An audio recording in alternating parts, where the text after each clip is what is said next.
So, good morning, everyone, and welcome back to this sixth session of the Responsible Artificial Intelligence course. And today, again, we have with us Mr. Amod Tarkar for his second session on preserving the privacy of AI part 2. And he's going to talk about secure federated learning. So, over to you, Amod. Thanks, Prachi. Yeah. Should we wait for a couple of minutes or should we get started? I guess we can wait for 2 more minutes. It's 10 to, maybe we can start at 10:05. Okay.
Okay.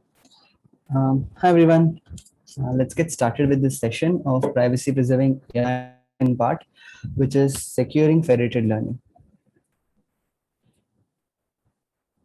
So this session will be followed by Sneh Kumar Sahani from Persistent, who will be taking more in-depth session on differential privacy. So it's a disclaimer first that these views and thoughts are of my own and they don't directly represent my employer. So here's the agenda for today's session. We'll do a quick recap of federated learning. Let's try to understand why we need secure federated learning. And then let's just explore some techniques in how do we go about securing federated learning. So the last session was about introducing the concept of federated learning and trying to understand its applications. So today, let's just quickly try to see why we thought of federated learning. So we are aware of challenges in aggregating data. So there could be multiple reasons why data cannot be all aggregated in a central server. It could be because of, say, for if you are doing a healthcare model and you really want data which has to represent a large group of people, and if suppose, especially if it's a rare disease, then it's often unlikely that all the data will be accumulated in one hospital. So you need to get data from multiple hospitals, multiple regions all around the world, and that itself is a very difficult challenge. Um, and from the same side, another way of looking at it is that you want realistic data to represent the world, and that is not often present in one location. So you usually have data siloed across multiple, either inside the organization, but in various regions, in various in sub organizations, or it could be between competitors and so on. Second is when we aggregate so much data, we have to kind of make sure that we are not running afoul of any legal concerns, and we have to also consider the privacy of the data custodian.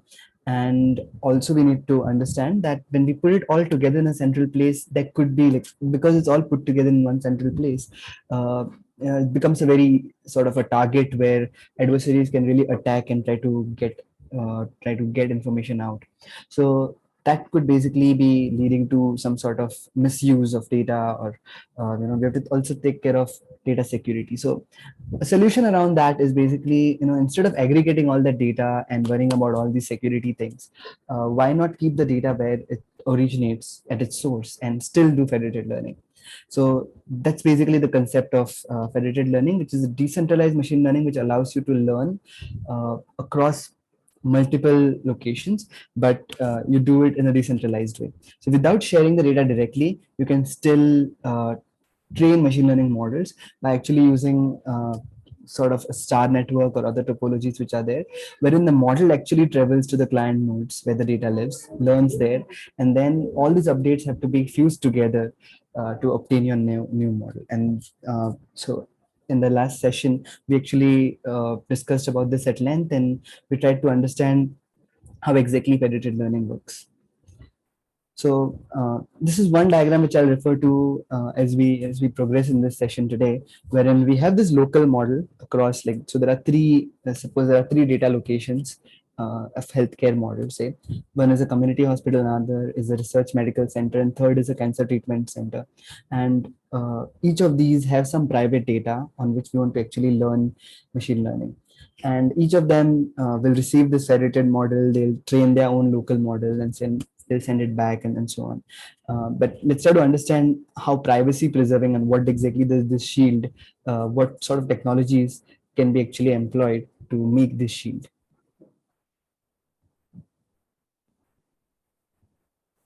So far, as in, I guess it's just a recap of what we had studied last time. We can actually go in and try to understand why secure federated learning. So there are, like, very at a very broad level, there are these two challenges which can come up. Right. First thing is that we need to think about, uh, data is not directly getting, like, it's not moving from its place. So definitely data is safe, but because we are building models over the sensitive data, we need to be careful about what sort of data can leak from the learned model. So now we are basically abstracting from that data to what exactly can leak by interrogating that learned model. Uh, can you what can you really infer from those weights which are actually getting transferred to this aggregator? So there are concerns regarding information leakage, and this is not direct, it's not row by row, but it's still sensitive area, because the data itself on which we are trying to train this is sensitive. And upfront solutions around information, to protect information leakages are things like differential privacy, homomorphic encryptions, and multi-party computations. And we'll take a deep dive on it in this session. But that's one broad category in which, why you have to really think about securing federated learning, because by default, federated learning is just a learning protocol. And it has a very nice virtue that data is not moving from its source location. So we get data privacy kind of, for sure. But then you're still what exactly can be learned from this model? That is a very interesting study, and we'll basically, try to understand that more. The second set of challenge actually arrives from the collaborative nature of federated learning. So federated learning is not possible with just a single party as such. You have to have multiple parties. Now, in case you switch over from a scenario wherein all the parties are really, trusting each other, and the aggregator is also very well trusted, in those scenarios these kind of conditions may not arise. But imagine a scenario wherein you basically are talking to multiple entities which are sort of competitive, or could be basically, working on a subset of data which is kind of, very private to them. And it's a collaborative environment. Suppose multiple banks are coming together to make some sort of a model, then all of them are very concerned about what is this aggregator going to do with the model updates which are shared. And that raises concerns about the integrity of each collaborative party as well as the aggregator. So by integrity, we mean to say that whatever code which has to run on this particular aggregator of the party, is it running exactly the way it is intended to, or it has been altered to do something else, something malicious.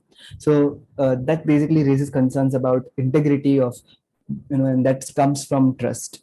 And if suppose there are trust concerns in the setup which we are referring, uh, that's where we have to think of solving such type of trust issues with technologies which are either distributed ledger technologies like blockchain. Blockchain is an it's kind of pitched to solve trust related issues and establish this collaborative trust.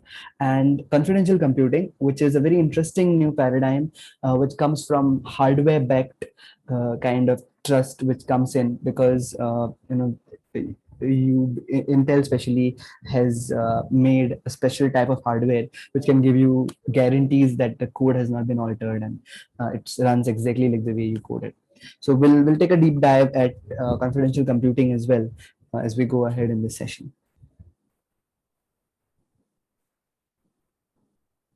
So yeah, as we go ahead, we'll basically try to understand all these various privacy preserving techniques in sort of three steps. First step is what exactly is this technology? What does this technology offer? Second is how it applies to machine learning in general. Like, can you do inference on it? Can you do training on it? Where exactly is it from the point of view of building machine learning? The third thing is how exactly is this particular technology applies to federated learning?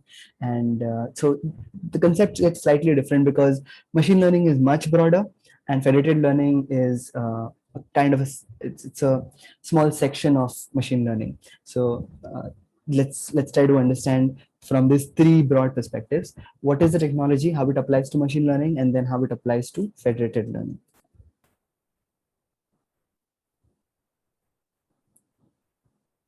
So here I have John, who has shared his healthcare data with the hospital for vaccine research. And this hospital basically say it actually trails models by keeping the model, like the data safe, but trains the model.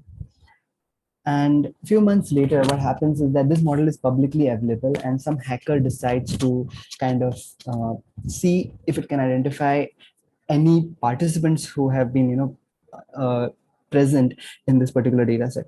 And we just slow it down a bit so that we can go a little bit slow. You can still see my presentation, right? I've just exited from the full screen mode.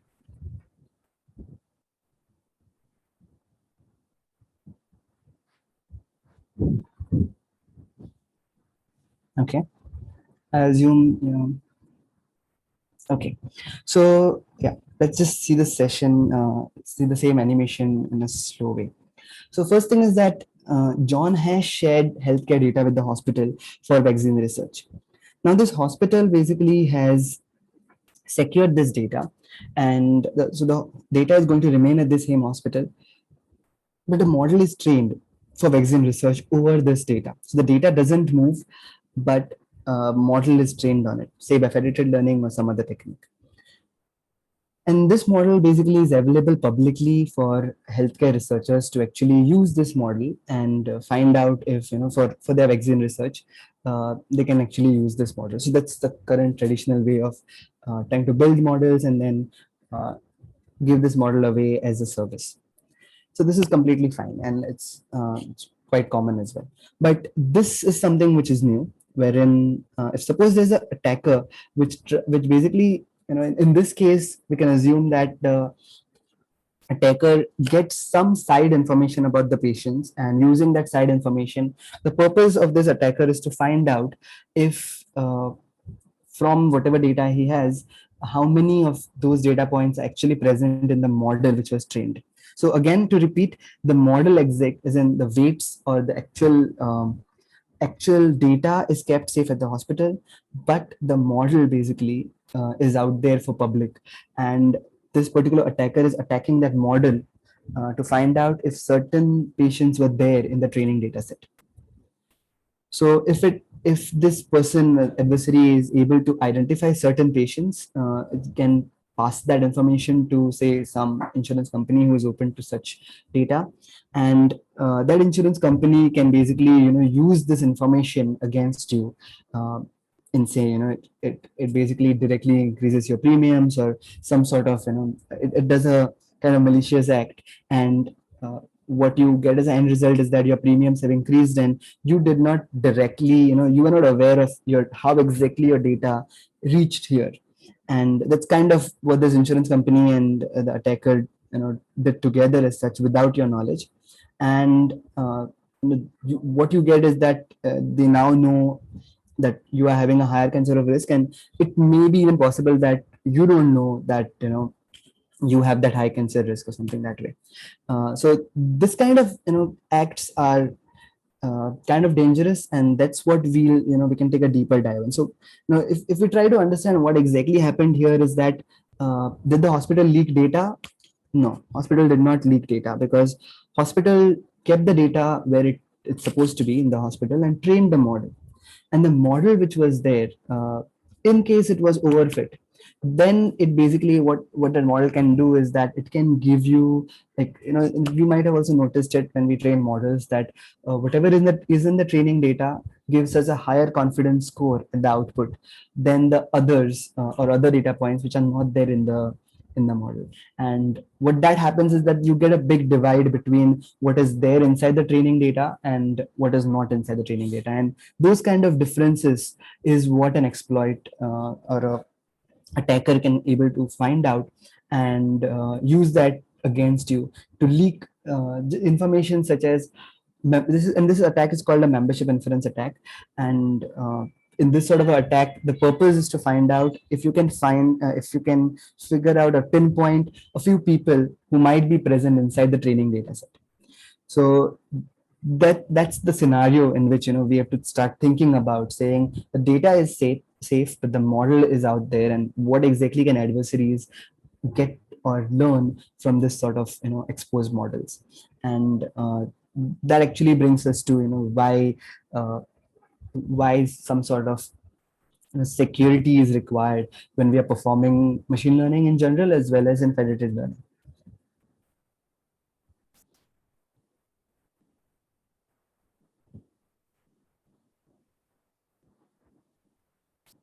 So let me cross check again. So what screen are you seeing right now? Are you seeing the animations or you're seeing the browser? Browser. Okay, then what I'll do is I'll stop sharing and I'll share the screen again.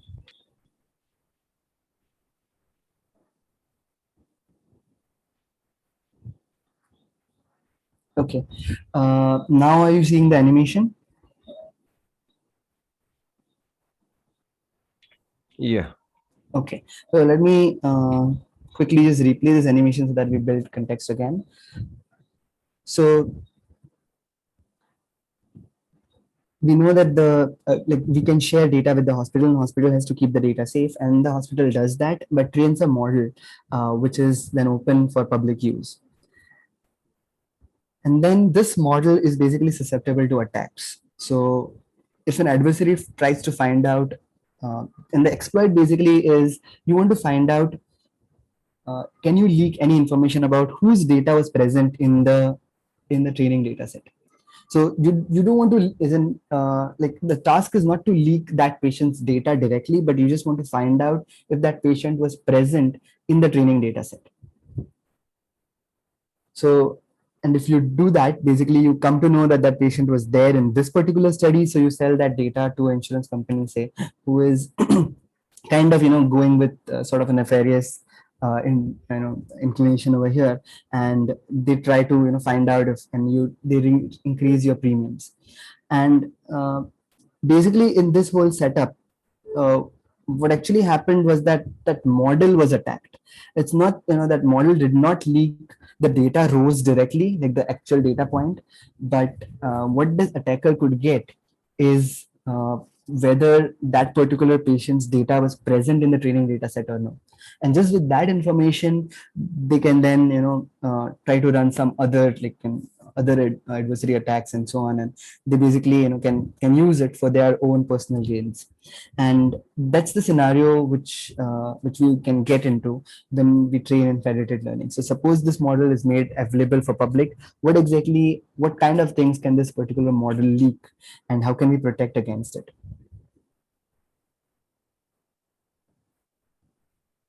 So any questions on this scenario which we kind of observed?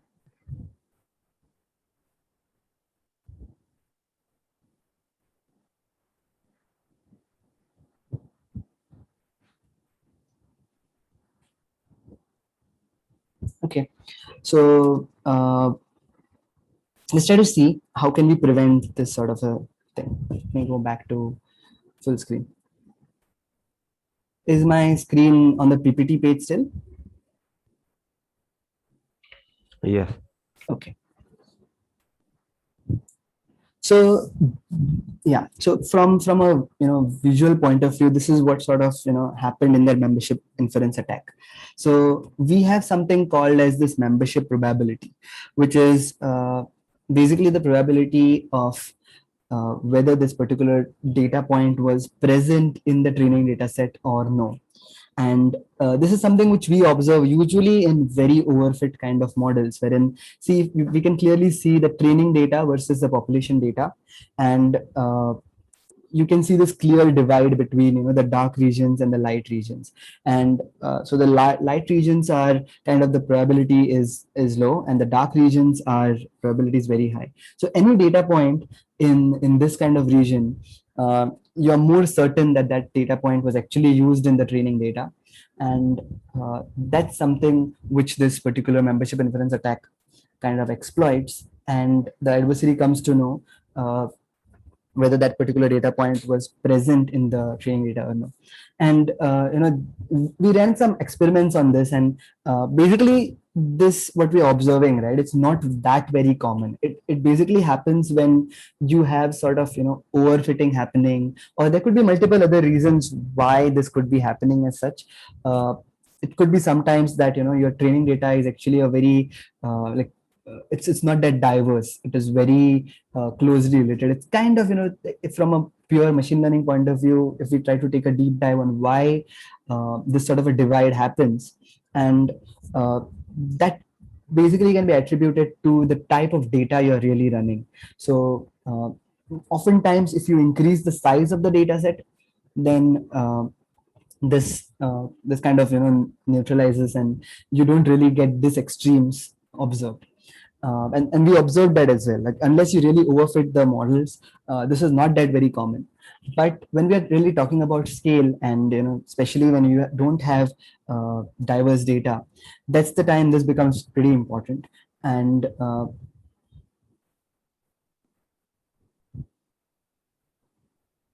yeah, so Dr. Sham, as you pointed out, yes, these kinds of attacks happen in the real world. In fact, this basically attack was shown by researchers from, I think, University of Pennsylvania, wherein they actually shown that these attacks actually happen, and you can leak information about the training data.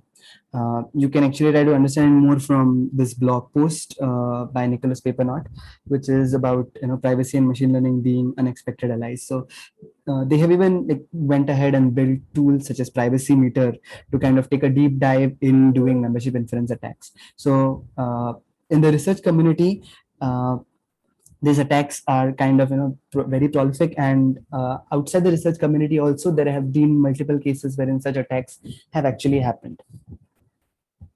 Utkarsh, to your question of homomorphic encryption, when we come to homomorphic encryption, I'll explain this.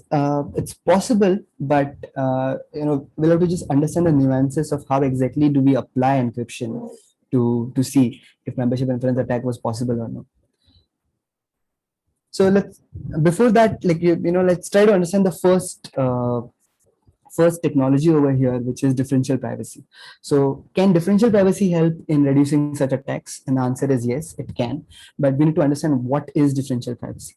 And the high level understanding is that the probability of trying to find an answer should not change in case a particular patient or a particular data point is actually removed from the data set.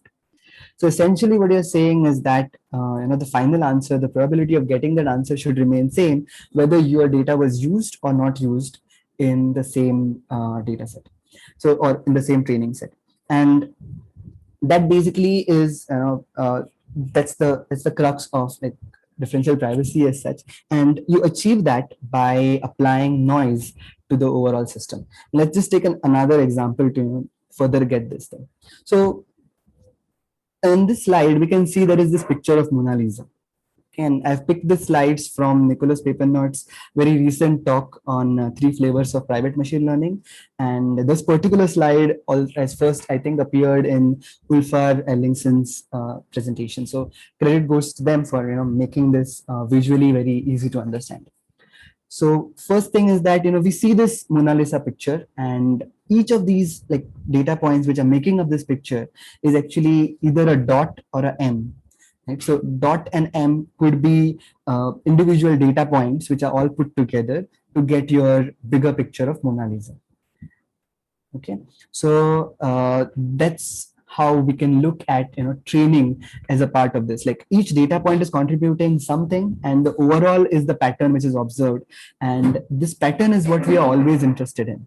Right? So what differential privacy can do for us is that it can add some noise on these data points. Like each data point is flipped by say probability of 25%. So we basically randomly go in, and instead of using the real dot or a real M, we basically use this technique and we add noise to the system, so that we'll randomly go and actually change some dots to M. And when we do that, at an individual level, yes, you're changing the data point, but what happens in the bigger picture of what is the overall pattern you're trying to learn is that that pattern, as you see over here, is very noisy, yes, but it also shows the Mona Lisa picture clearly. So this is the analogy in which differential privacy can really protect your data point. So what happens in this case is that if you pick any data point, or you do say machine learning on this kind of data, even if you leak the data, you basically just you can never be sure if that dot or that M actually came from that person. So and also because we are adding this noise in a very systematic way, we know how to get rid of this noise as well. So that's something which we can do at, like, this is noise basically being added at the data level.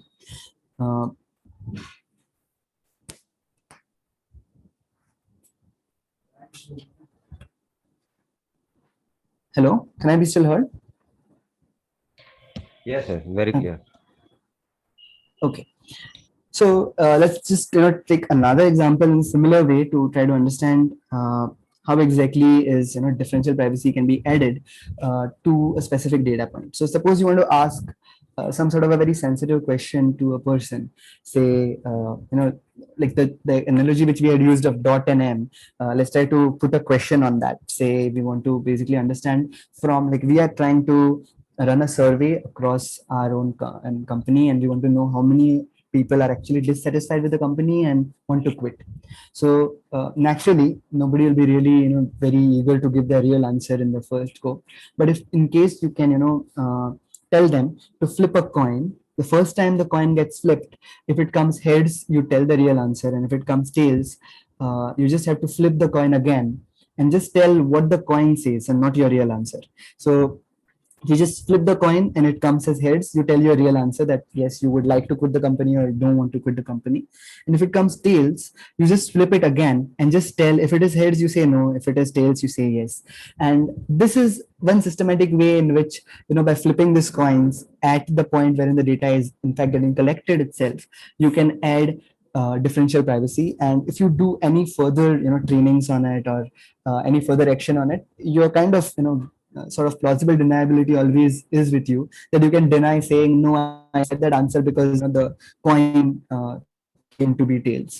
So this is something which are providing at a user level some sort of privacy, but at the same time, when the data is, the noise which is there, this is getting uniformly added across all the data points, and you can remove that noise because you know how much exactly you can calculate the probability, and kind of from the bigger picture you can remove that noise, and you'll get an approximate statistic of what your real answer is. So that's basically differential privacy, which actually adds noise in the algorithm in between. Then basically you can add noise to the training data, as we saw Mona Lisa example. But recent examples also use differential privacy, not on the training data, but on the actual weight updates which happen during training of machine learning. And Facebook's Opacus library is something which does exactly that. The same kind of implementation also in these can be done with TensorFlow privacy as well. Um, so that basically is called differential private stochastic gradient descent, and there is a nice animation which basically shows that. Uh, let me show the browser here. Uh, can everyone see the browser? Yes, we can see the browser. Okay. So here it is basically, this is differential privacy being applied at the time of training. So let's just see this GIF, it makes it very clear. So the normal standard step forward in a neural network is, it happens like normal. And after that is basically this backward propagation step. So in that case, we compute the losses and we are trying to update the parameters directly. But in case you want to apply differential privacy, we can actually not update the parameters directly, but instead just clip them all together and then aggregate all of them, add some noise, and then update it.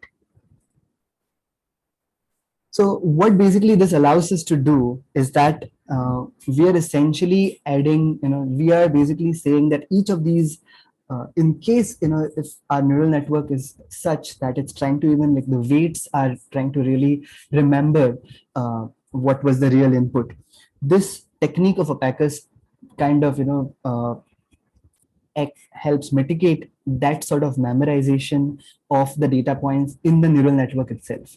So when you're clipping it and you're adding that noise, you're making sure that you're not letting this particular model memorize the data, and that can have really good benefits. So it has benefits for like better generalizability of this particular model, as well as you get this privacy guarantees that however much this particular model is out there and somebody really tries to attack it for doing say membership inference attack or some sort of model inversion attack, they will not be really able to get hold of the data point. But and this particular model, so on one side you are actually helping generalize the model, on the other side you are essentially mitigating such type of attacks. So differential privacy can help us get all of this.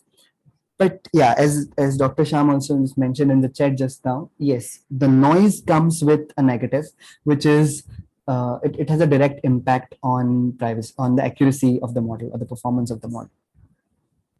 So coming back to my slides, you basically have like this noise is sort of controlled by a value called epsilon, and this epsilon can go from 0 to infinity. With the smaller the number of epsilon, you get better and better privacy.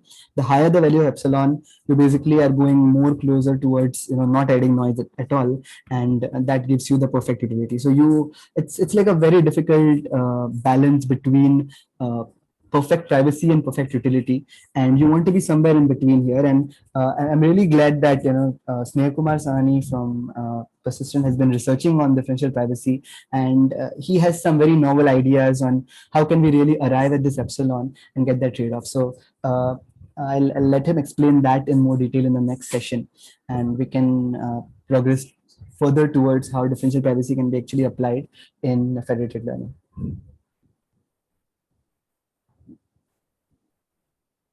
So in federated learning as such, like, so we saw that, you can apply differential privacy at the private data level. which basically makes it very noisy. And when you're trying to learn, that's something you're kind of more skeptical in case the data is not even moving from that location and you're still applying differential privacy.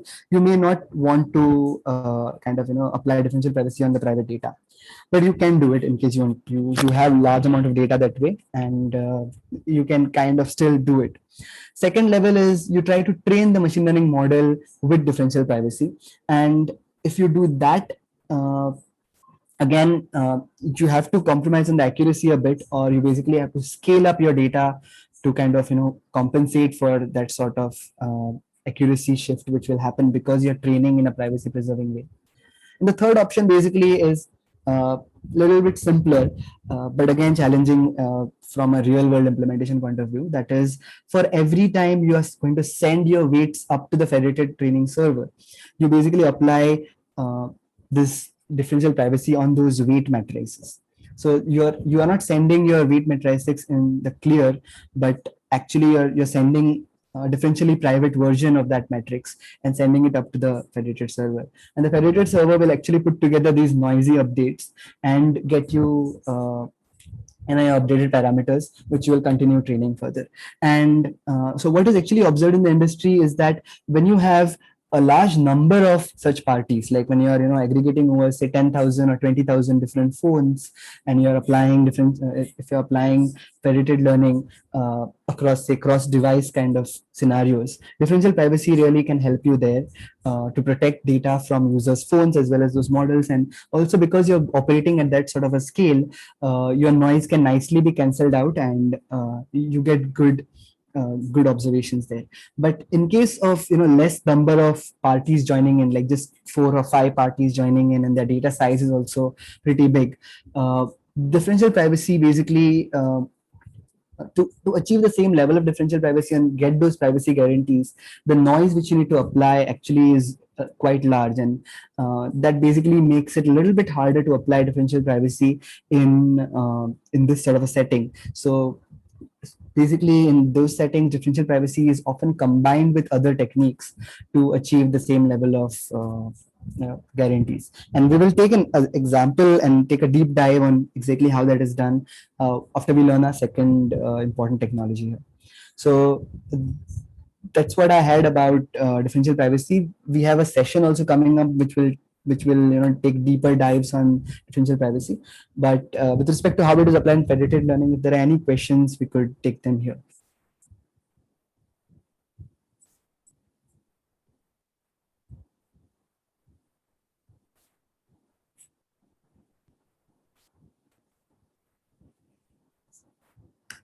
Okay, so I think we can go ahead with learning our second technique, which is homomorphic encryption. So the concept of homomorphic encryption is kind of straightforward, and it's something which is like very desirable, but at the same time cryptographically pretty difficult to do. So we think of plain space and cipher space whenever we are talking about homomorphic encryption, or in encryption in any general sense. So plain space is something where these numbers are directly available to anybody to see. But just for example, let's try to understand that. Suppose we have some servers which are living in this plain space environment, and they don't know how to exactly do addition. So they want another server which basically can operate in some other zone, which can do this addition for them, but they don't want to actually reveal this actual number 3 and 5 to this server, the third party server. So this particular two servers which are there, this 3 and 5, they want to do the addition operation, but they don't know how to do the addition operation.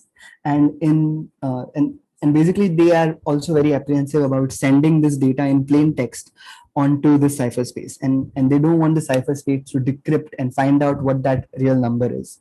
So in a very for the sake of explanation, in a rudimentary system, you can say the encryption is 2 times x. So every time you go from plain space to cipher space, you just multiply that number by 2, and this encryption scheme is only known to you. So only you know that you need to multiply it by 2, but the cipher space doesn't know that it needs to be multiplied by 2, or what exactly is the decryption which needs to happen in the cipher space.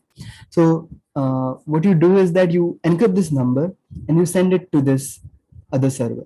So encrypt the number 3, it becomes 6. You send the 6 to this cipher space. You take number 5, you encrypt it, it becomes 10, you send it to this cipher space. Now, the breakthrough of why homomorphic encryption schemes are better than other encryption schemes is that normally when you try to apply any cryptographic encryptions, the end result is kind of a hash which is most often times not really usable. Whereas when you do it using homomorphic encryption schemes, this end result is still usable. You can do certain mathematical functions with it, like addition, multiplication, etc. And that's what basically makes the homomorphic encryptions really powerful, that you go to the cipher space but still some operations can happen in cipher space. So in this case, these two ciphers are being added by this server, and the answer is 16. Again, the server doesn't know what exactly 16 decrypts to. So this server is basically just doing the operation and giving you back that result. And when you get it back, you kind of know the decryption, so you do it and you basically get your actual answer. So in this sense, what you did was that you actually got the operation done, but you did not reveal the numbers 3 and 5 to that server which is operating in cypherspace. So this has like lots of advantages basically. And if you try to apply it to some sort of a machine learning system, then basically you can essentially this is something which actually has been happening as well with some sort of structural data. There are startups which are doing this at scale. So what they say is that you can homomorphically encrypt your data and give it to us in this particular cipher space. And in that cipher space, we will use this encrypted data and we will train a machine learning model just by using this sort of homomorphic encryption kind of operations. We can actually make a model out of it, and we will keep that model. So basically your data was sent to the server but in an encrypted format, and using that encrypted data, the cipher space server basically could actually train a model on this encrypted data. And then later, whenever you want to use it, you can basically again just send your data to this server. The server will do the prediction. Again, the output will be encrypted, and that encrypted result will be sent back to you, and only you know the decryption there. So you can decrypt it and then you can come to your answer. So essentially, you're using a server, like say something like AWS or Azure, to do your actual machine learning, but that server learns nothing about your data. And that's kind of a golden scenario wherein that's very desirable as such. But this basically comes in with multiple challenges and so on. But just as a concept, homomorphic encryption basically allows you to do operations in cypherspace. And based on what sort of operations can happen, there are multiple types of encryption schemes.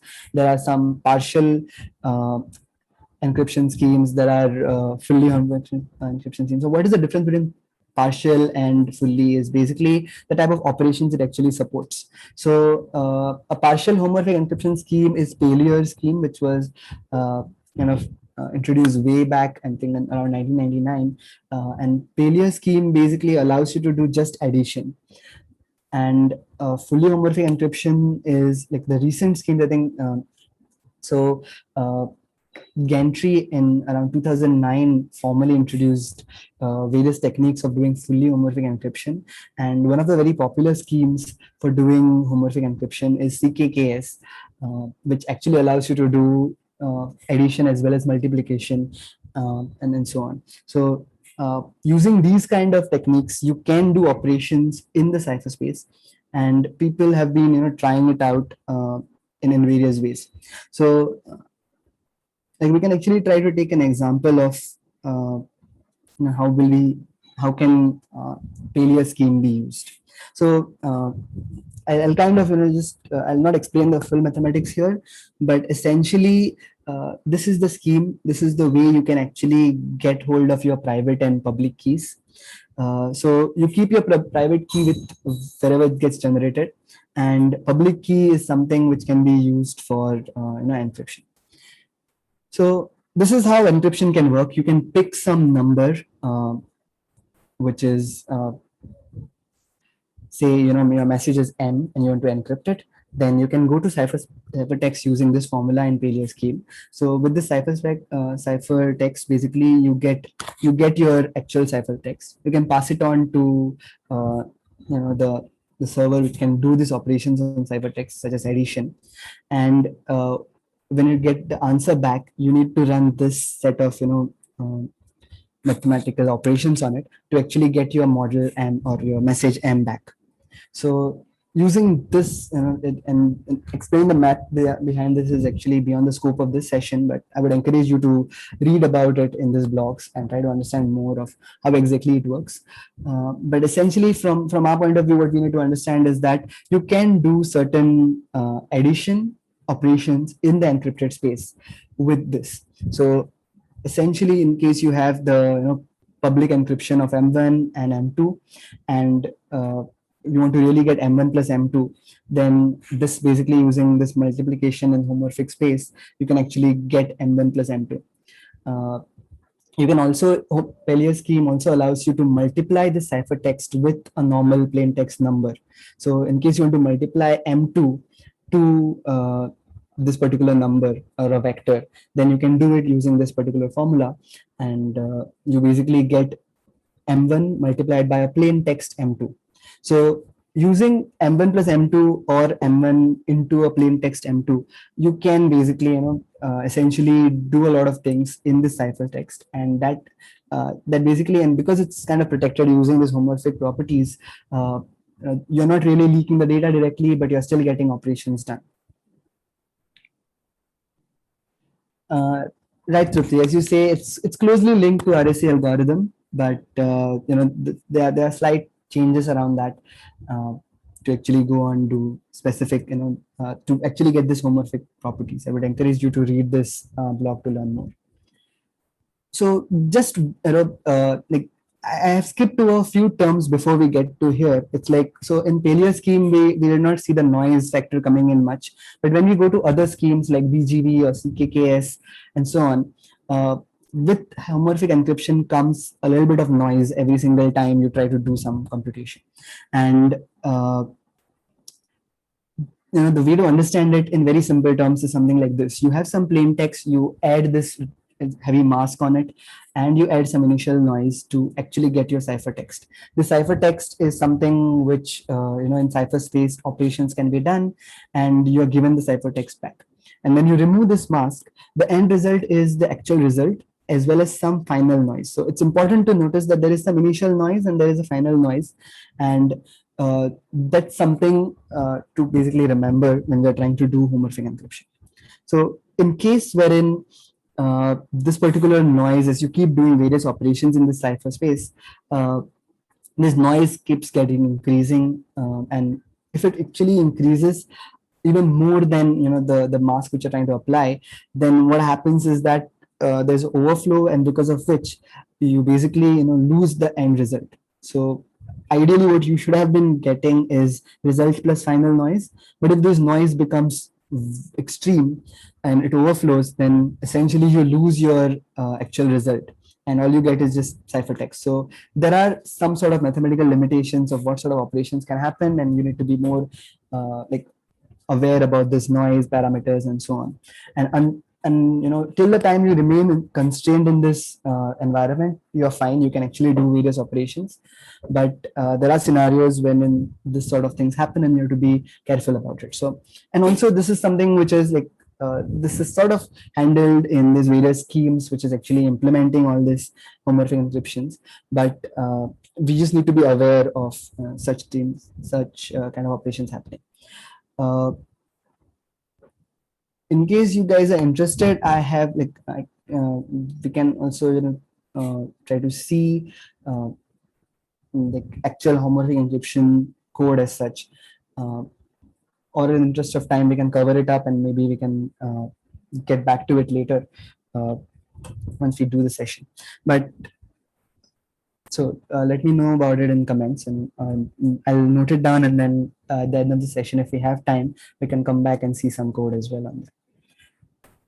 So yeah, how it applies to federated learning. So in federated learning, you can basically like, so you as in there have been examples wherein you can actually do homomorphic encryption on the data itself, and you can ship it to the server and do training in normal machine learning. But that's something which can be avoided in federated learning because you don't have to encrypt the data, because the data is not really leaving its source. So what you are more concerned about is the way it is, the local model is training, and actually you have to protect your weights. So homomorphic encryption can be actually applied on the weights, because if you try to remember the fundamental concepts of federated learning is that these weights are what is getting shipped to the federated server, and in the federated server basically they are just getting aggregated, or some sort of operation is happening, and aggregation can be done using homomorphic encryption. So essentially you can apply apply homomorphic encryption, and you can do this federated learning in, or the fusion of these various weights in ciphertext space. So that's where homomorphic encryption can apply here. Now, to actually understand this more, I have a paper which is published by IBM.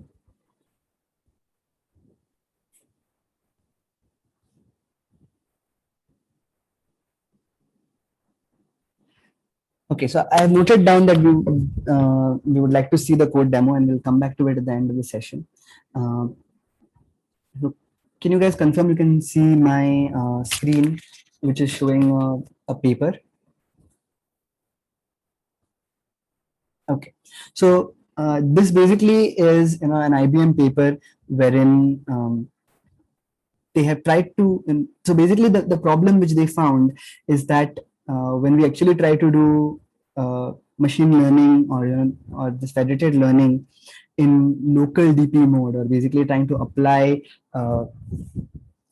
differential privacy to the weights directly, what they observed was that to achieve the same level of privacy guarantees, they have to apply a lot of noise. And when they apply a lot of noise, what they end up getting is that they can end up getting it's very difficult to train good models with that sort of a scenario. So we can observe over here that in the case wherein there was local differential privacy, this is the red line, and you can see the accuracy is kind of struggling a lot because you have added a lot of noise. So you are in around 0.7 kind of a range. And in case you had not done anything, like no privacy and a central data place, that is the green line over here, which is kind of very strong, right? So so that is the case wherein you have no privacy. And with differential privacy in a cross silo case, you kind of see that there is a pretty big gap which actually happens. So to basically overcome that, IBM paper really applied, they combined these two things. So they do apply differential privacy to the weights, but what they do is that they try to do the aggregation in homomorphic encryption space. Right? So let's just try to understand what exactly they're trying to do. So this is basically their algorithm which they follow.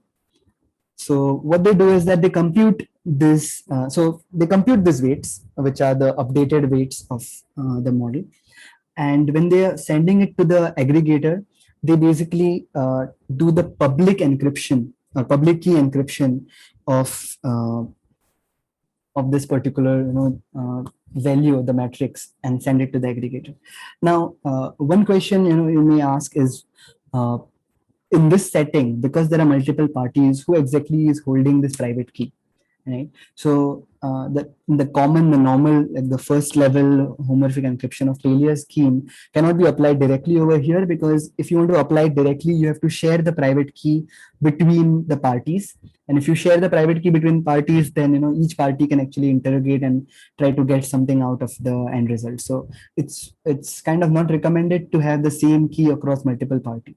So for that, what they tried to do is they found a variant of this failure scheme. It's called the threshold variant, wherein instead of just having one key, what you get is that you get a set of keys, a set of secret keys when you try to do homomorphic encryption. So you basically get one public key, but say you get 10 private keys, and these 10 private keys can be kept with various of these parties. So each of them gets their own private key. But what's important is that this is the threshold variant of the failure scheme. So this each key is on its own not able to decrypt the full encryption. So what you do is that you have these 10 keys, but they are called partial keys. And then there is a threshold, which is the minimum number of keys which have to come together to basically do the decryption. So in this case, say the number of keys which have to come together to do decryption is 5. So you have 10 partial keys, and at any point of time, if you have decryptions from 5, then you can put together and get the end message. So that's what happened in this example, where so what they do is that they get their weights, they apply encryption on it. They do apply differential privacy on these weights, so that in any case, if that gets somehow leaked, then they want to protect it. So they do apply differential privacy, and they send it across to this aggregator. Now this aggregator basically computes the aggregation, and it has this. So over here, it has this something called as encryption of the result, RS. Right? And this is the public key encryption of the result.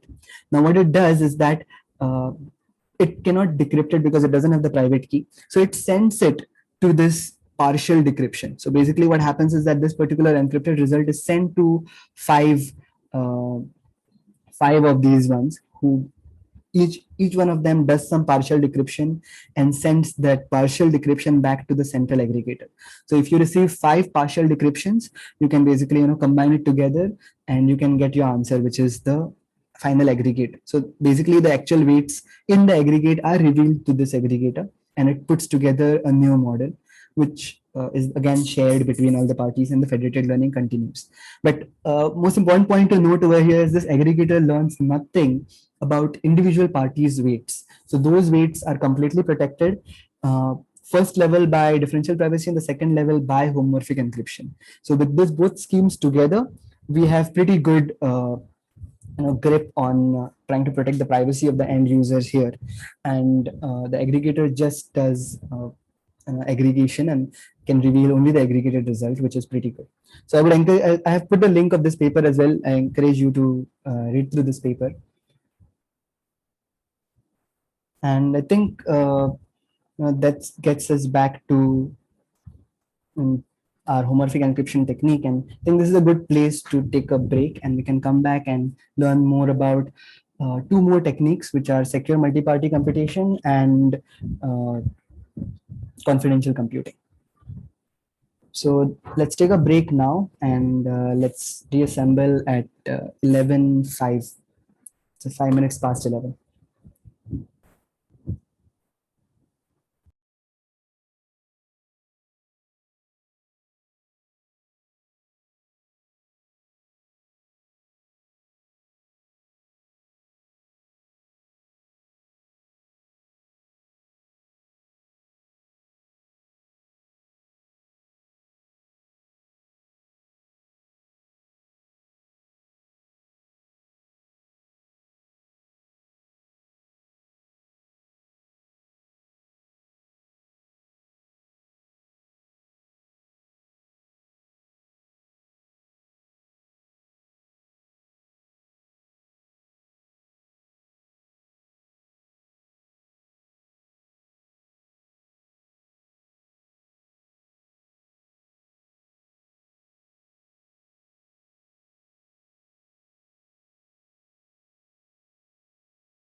Hi guys, I'm back. We can continue back with the session. So the next session basically is secure multi-party computation, and this is kind of an alternative to homomorphic encryption, but with a slightly different twist. So this is basically how a multi-party computation can happen. So in homomorphic encryption, what we had seen was that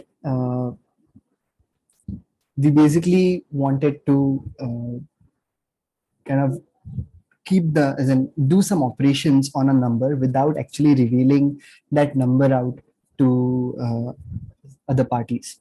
And in this case, what we do is that we try to keep the same number encrypted between two parties. But what we try to do is that we basically divide that number into shares. We basically say we want a number 5 divided between two people. We can keep it as 2 and 3. And individually, we basically make sure that these two parties cannot talk to each other. And if it is just this party alone, that party cannot come to know what the full number is. All that the party knows is that the number is just 3. And in case you want to basically ask this to do some computation in this sort of a encrypted way, what you do is that you tell both the parties to say, you want to get this number multiplied, say by 2. Then what you do is that you tell each of these parties, saying individually, you just go ahead and multiply the number you have by 2. So what they do is that they multiply their each number, which is like 4, and in this case 6, and what you get back is you just get 4 and 6. And this parties individually don't know. Basically all they did is that one operation which they were told to do, but they don't know the bigger picture of what that number was. And only you know that the number was 5 before, and now the number, when you add both these things, you know that the number is 10. So you got your computation done, but individually these parties learned nothing about the final number. And that's basically the way multi-party computation can work. So instead of using cryptography and try to go into cipher space, what you try to do is that you try to split the numbers which you have into shares, and you want to send these shares to individual parties, and then tell them to do certain operations on these shares. And the same thing can be extrapolated to try to do machine learning in the same way. So and this basically this diagram combines a lot of concepts together. But what you can imagine is that if you just have the data and you have these two parties, you can actually split the data between the two parties, and that's one way in which you can keep the data shared between two parties. But for individual party, it becomes completely encrypted. Now the model also which you have can be split and can be sent to these both parties. And then you have to devise a technique wherein you want to actually do machine learning, or say stochastic gradient descent, or actually breaking it into mathematical functions. You have to do operations like ReLU and matrix multiplication when the data is actually in this sort of a format. So that requires a lot of protocol level changes and so on to basically achieve that. But this is a clever way out. And one of the main reasons why this is gaining popularity is because it increases the number of network calls which need to go between multiple parties doing the same computation, but it is not that very cryptographically heavy as such. That in homomorphic encryption, the amount of cryptography you need to apply, it is to become a very heavy computational load. Whereas in this case, what we do is that we split it between parties, so the network calls increase, but still it's a scheme which people like because it's comparatively simple to divide data into shares and actually execute machine learning in that sort of a way. And early implementations of this has been actually put out even by Azure. And so Microsoft is very big on multi-party computation. And so the first thing which they have come up with is basically they have come up with a compiler level solution, which you can just simply send your model to them, and they basically distribute it between a couple of servers. And what happens there is that they basically offer you encrypted model as a service. So what happens is that your model basically gets split and it's actually put out on different machines, and they have a specific way in which your data also has to be split and sent to all those various machines. And you can actually get the partial prediction from each of those servers. You give all those partial predictions back, and when you put it together, you get your encrypted result. So that's a very clever way in which secure multi-party computation actually can be used for proper machine learning inference or training. I think it's secure inference. That's what the service was called in Azure terms. So we are not taking a deeper dive at how exactly SMPC goes on, but you're free to read more about it on OpenMind as well as on Microsoft EasyPC. And so they have some open source libraries as well. They have invented Crypt TF Flow, so Crypt Flow, Secure, and then various protocols, which actually allow you to do machine learning in that case. But specifically to federated learning, what's important is that you can again keep your local models and all that exactly as it is, and you can basically get to these weight matrices, and those weight matrices, instead of like earlier you were applying homomorphic encryption or you were applying differential privacy, instead you basically can form a collaboration between these various parties and split this matrices across different parties. And then there could be a central protocol controller which actually can get this operation done without each party knowing what the other party's weights were. So in that case, you can actually do aggregation in a very secure way, and that's one way in which a federated learning can use secure multi-party computation. But again, this is something which is researched. It's not something very common, but it can happen. And OpenMind and with the PyTorch implementations are really trying to get this. And it's very interesting to kind of go through and read how exactly they kind of build this. So they had to go reinvent very specific things like activation functions, which work in a multi-party settings, but that's applied for machine learning and such. But just for matrix multiplication, as we are seeing here, all they kind of need to do is that they need to get these weight matrices to fixed precision, so that they can split it very nicely between multiple parties and try to do the computation together with all these three parties. So it's kind of interesting to do it that way. And as compared to homomorphic encryption, this is a sort of alternative which can serve the same purpose. And I encourage you to read more about Microsoft EZPC, this particular GitHub repo. It's open sourced, wherein they are working with compiler level work as well as they are working on various other protocols to actually do machine learning using multi-party computation. Crypten is another library which Facebook has come up to do multi-party computations, and OpenMind also has a nice blog post on that. In interest of time, let's just go over to this final technique, which is confidential computing. And once that is done, we can maybe take questions. So so far what we have seen is that we were trying to use cryptography, we were trying to basically use all these encryption techniques to kind of make sure that the data is kept private. But there's another scenario wherein the trust factor comes in, and the trust factor basically is talking about integrity of the code, or actually doing a code execution in the desired way, and making sure that whatever code you wrote exactly the same way it was implemented, and that gives you lots of trust guarantees, as we saw. So just to build context, what usually happens in normal machine learning as well is that if suppose you're using a remote server to do any sort of computation, in that server your application is running, but whatever your data is, it's visible to the operating system and the hypervisor and the actual hardware where this particular operations are going on. So if suppose there are system level attacks which happen on this kind of systems, you are at risk to kind of the data which is there, which is actually getting operated upon, is even if it is encrypted and sent to this particular operation, when actually doing this operation, it is kind of decrypted. It's in that form present at this kind of hardware levels. So what Intel actually worked with is that they developed something called as secure enclaves, which are actually regions in their chip which are completely isolated, and they basically allow you to they basically do this direct connection between your app, and they allow you to they give you a secure memory space inside the processor itself to do your computation. And with that secure enclave, your compute basically is kind of is safe, and it's not really visible easily to this other actors on the same machine.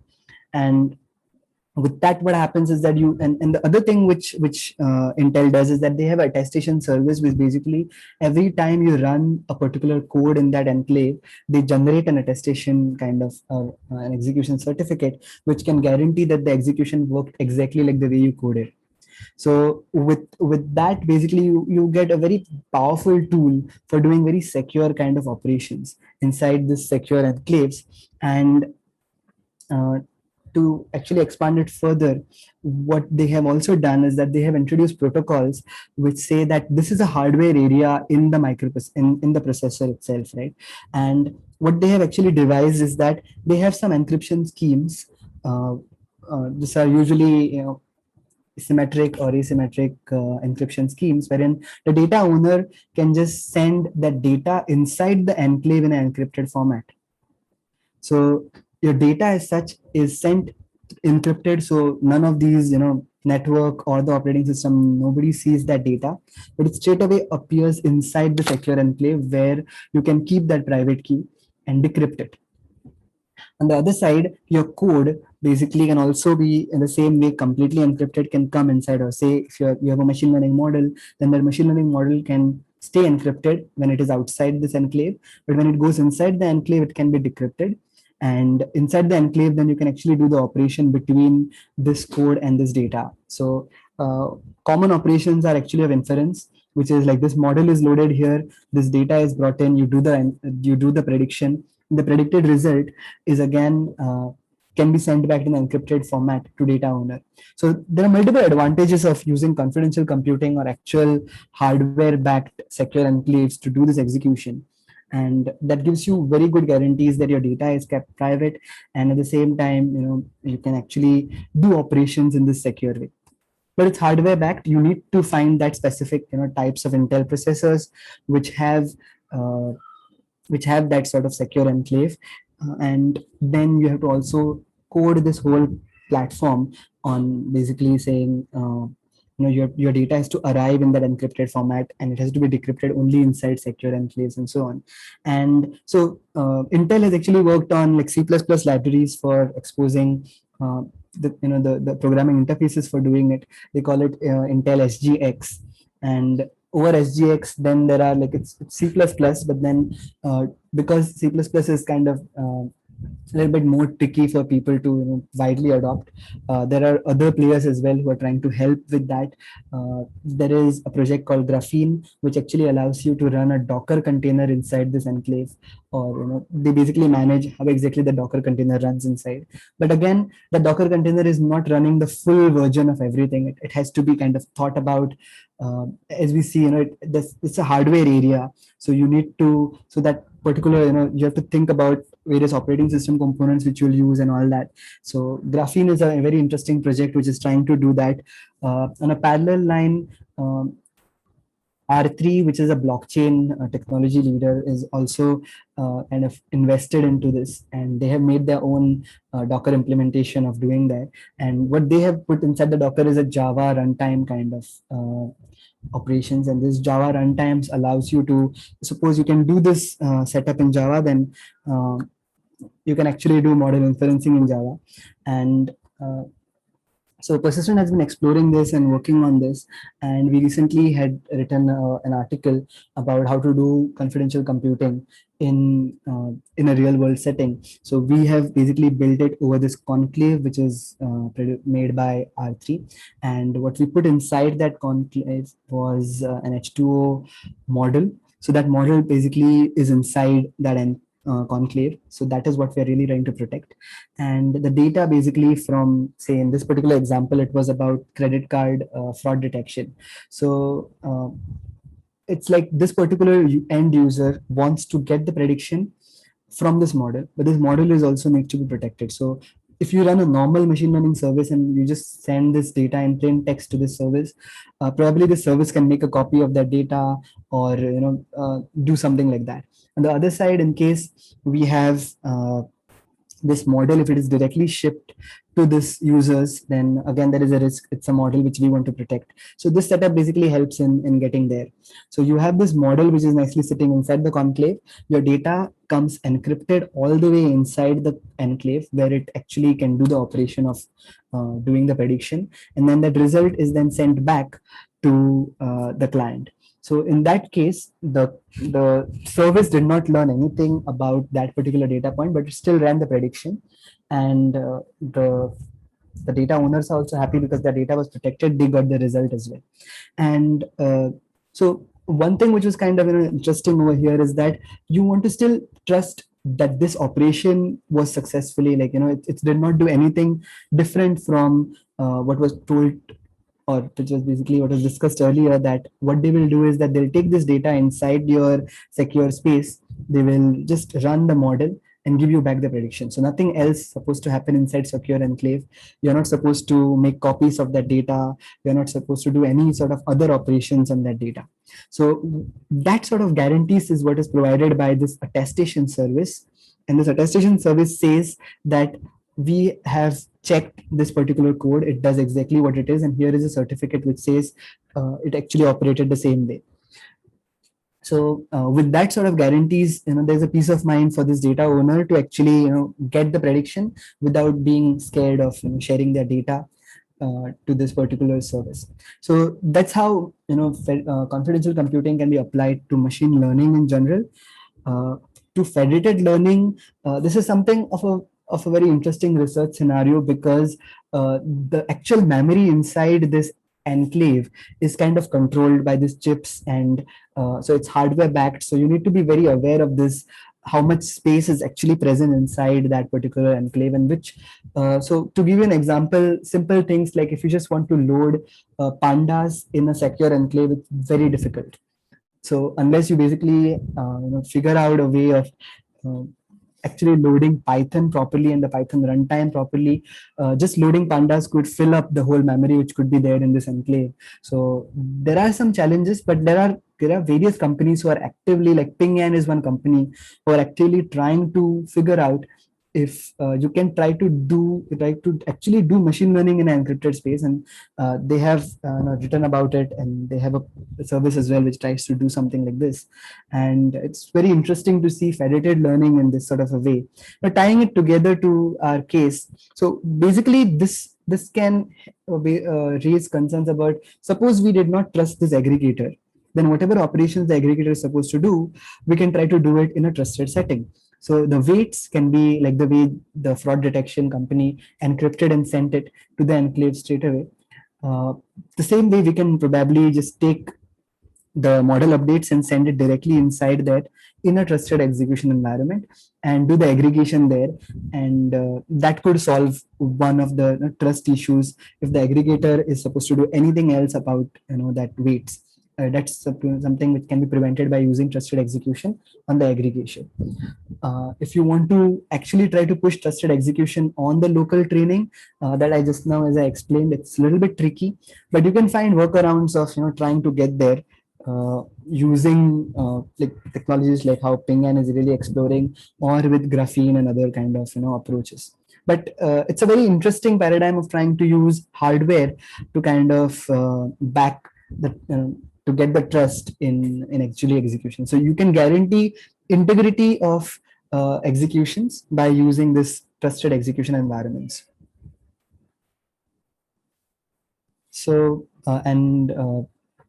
Intel has been also working with federated learning across multiple universities as a part of the Federated Tumor Segmentation Initiative, and they have open sourced a library called Intel Open Federated Learning, which has some components which do refer to this SGX.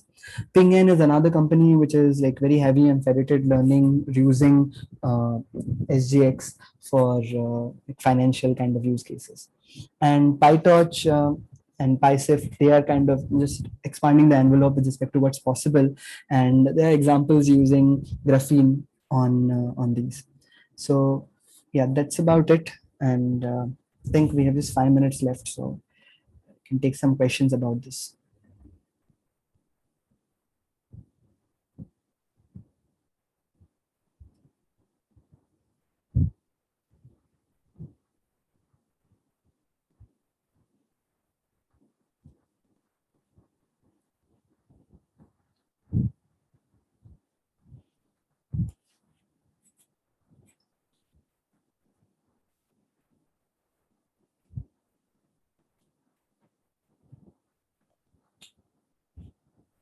Hi. Hi, Amok. It's Reenal here. Hi, Renil. Yeah. So the last topic which we have discussed in terms in it's related to the Pong. Um, we are actually doing the operation in shape, or like is a federated learning in that actually. It's like a bigger challenge in itself. Is it the research area it's going on, or it's done actually? That's what my question is. So yeah, it's a very good question. So partially, some problems have been solved. Like if we try to see federated learning server, what it's trying to do is that it is trying to just aggregate some matrices, and Mm. uh, in case you can do it in a and Java backed. There are some enclaves like Corda actually have Java backed kind of services which allow you to do this matrix operations. So that's something which can be used for doing it, and some partially it has been already done as well. Mm. Mm. Okay. But the bigger picture of as you might recollect, like I had put a slide which says where is the state of the technology, where it has been used, and how it applies to federated learning. So with respect to machine learning, it's something which is still in active research. Like there are multiple implementations. There's some people have been actually able to do it in some specific constraints and so on, and in some cases it actually has been possible, like the way we could load a model for inferencing.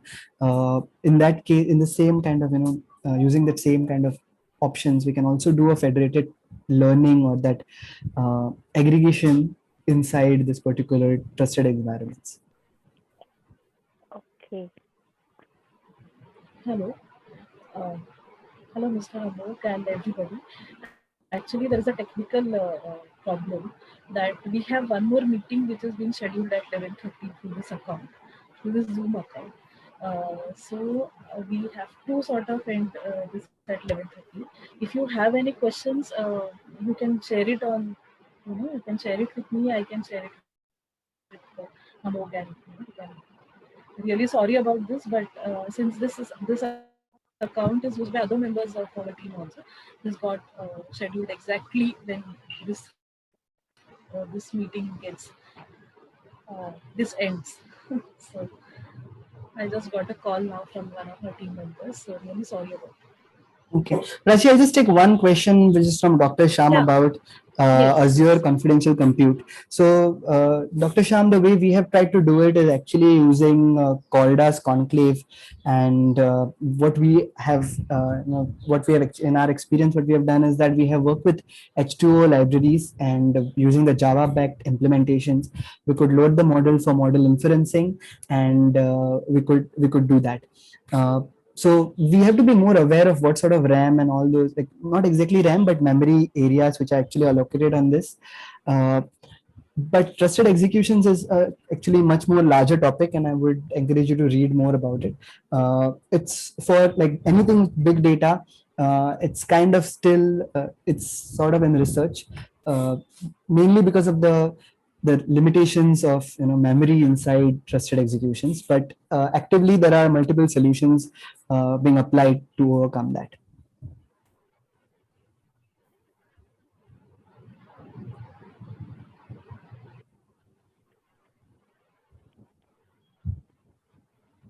Thanks everyone. Yes, thank you everyone, and really sorry for this. Yeah. Please send your questions to me. I can share it with Mr. Amok, and then he will answer your specific questions. It was a really nice session, Amok. Thank you so much. You're welcome.